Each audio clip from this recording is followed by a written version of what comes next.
actually there are some voices that should not be welcome to speak at a particular conference or to go on a particular show, you oftentimes get accused of being a censor, or how dare you, Seth Dillon, or how dare you, Josh Hammer. You don't believe in the Constitution. You don't believe in the First Amendment. So how do you respond to that?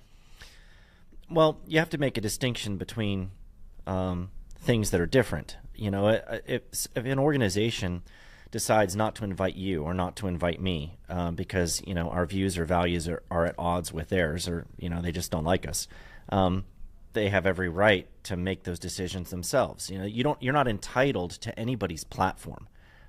You are entitled, as someone who enjoys First Amendment protections, to be able to speak in the public square without having somebody censor your voice.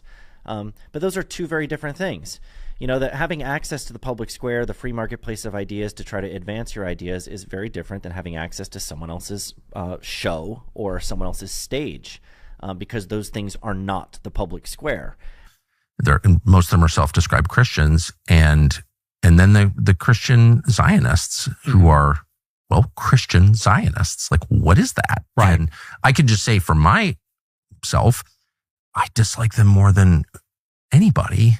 This interview with Tucker and Nick, and it is actually of a very different caliber. Tucker is not challenging Nick.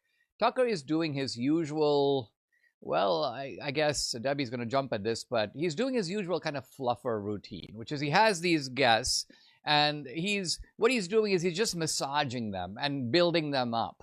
And giving them a platform and kind of like heartily going along. To hide, to go silent is not the answer. And all I can tell you is there is no fucking way I am canceling one stop on this tour.